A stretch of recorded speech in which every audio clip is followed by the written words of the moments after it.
की बात करेंगे। 69,000 शिक्षक भर्ती में गड़बड़ी के मामले में बड़ी कार्रवाई हुई है। मुख्य आरोपी डॉक्टर के.एल. पटेल समेत कई अन्य आरोपी गिरफ्तार किए गए हैं। आरोपी के पास से 2 लग्जरी कार, 22 लाख रुपए और महत्वपूर्ण दस्तावेज बरामद किए गए हैं। आरोपियों की तलाश में एसटीएफ और क्राइम ब्रांच की टीम लगातार कर रही है छापेमारी।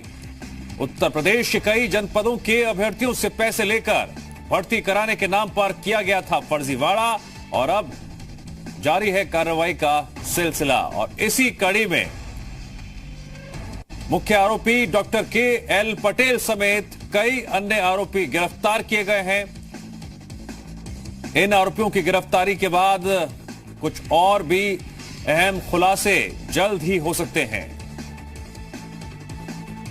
जो शिक्षक भर्ती है उसके दौरान जो प्रश्न पत्र आते थे उनको ब्लूटूथ के माध्यम से और अन्य तरीकों से और कई बार केंद्र के प्रबंधकों को अपने साथ मिलाकर और ये प्रश्न पत्र को लीक करा के और उसका आंसर शीट बना के विभिन्न छात्रों से पैसे लेके उनके एवज में आंसर शीट उपलब्ध करा के उनकी भर्ती कराने का एक पूरा रैकेट है।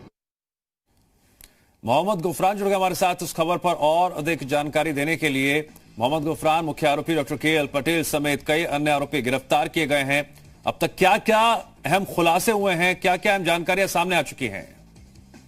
देखिए, ये एक 69,000 शिक्षकों की जो भर्ती है वो शुरू से ही विवादों में रही है, लेकिन इसमें एक प्रकरण नया जो जुड़ा है वो 26 मई को एक जो डॉक्टर के.एल. पटेल नाम का एक शख्स है जो इस पूरी भर्ती का एक तरीके से फर्जीवाड़ा कराने का जो मास्टर माइंड था, उसने प्रतापगढ़ के एक युवक से 7.5 लाख रुपए भर्ती कराने के नाम पर लिए थे, जिसकी एफआईआर यहाँ पर प्रयागराज में बृहस्पतिवार को दर्ज हुई है। इस एफआईआर दर्ज होने के बाद जब पुलिस ने मुख्य आरोपी समेत उसके साथियों को जब तलाशा और उनकी गिरफ्तारी की तो इससे कई अहम खुलासे हुए हैं। और ये जानकारी जो अभी पुलिस के मुताबिक आई है, इस गिरोह ने प्रदेश के कई अलग अलग जनपदों में लोगों से भर्ती कराने के नाम पर पैसे लिए हैं, जिसमें 22 लाख रुपए की रिकवरी देर रात तक हुई है और लगभग 8 लोगों की गिरफ्तारी हुई है।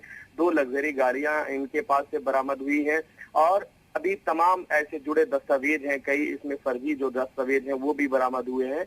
एक तरीके से बड़ा खुलासा कह सकते हैं, क्योंकि जिस तरीके से 69,000 सहायक शिक्षकों की भर्ती में फर्जीवाड़े की बात शुरुआत से कई तमाम तरीके के आरोप भी लगते रहे, उसके बाद जिस तरीके से एफआईआर हुई और उसके बाद जो खुलासा सामने आ रहा है उससे कई गंभीर सवाल भी खड़े हो रहे हैं।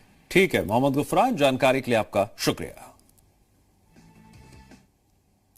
सहायक शिक्षा भर्ती मामले में यूपी सरकार ने हाईकोर्ट की डबल बेंच में अब एसएलपी दायर कर दी है। बेसिक शिक्षा विभाग की तरफ से दायर की गई एसएलपी में सहायक शिक्षक भर्ती प्रक्रिया को जारी रखने की अपील की गई है।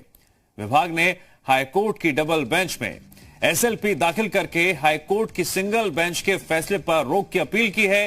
दरअसल डबल बेंच ने ही भर्ती प्रक्रिया पर रोक लगाई है।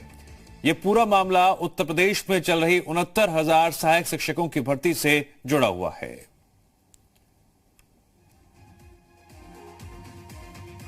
सामान्य वर्ग के लिए 65 और आरक्षित वर्ग के लिए 60% कट ऑफ, इस आदेश को लेकर अभ्यर्थियों ने हाईकोर्ट की लखनऊ खंडपीठ में चुनौती दी थी।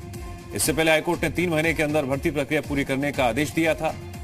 अब अभ्यर्थियों ने विवादित प्रश्नों को लेकर लखनऊ बेंच में याचिका दायर की। 1-2 नंबर से फेल हो रहे सैकड़ों अभ्यर्थियों ने याचिका दायर की थी।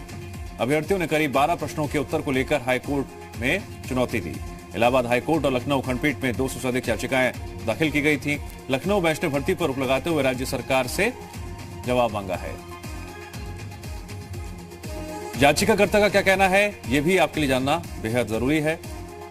सबसे ज्यादा विवादित प्रश्न नाथ संप्रदाय के प्रवर्तक से जुड़ा है। विषय विशेषज्ञों ने नाथ संप्रदाय के प्रवर्तक नाथ को माना है।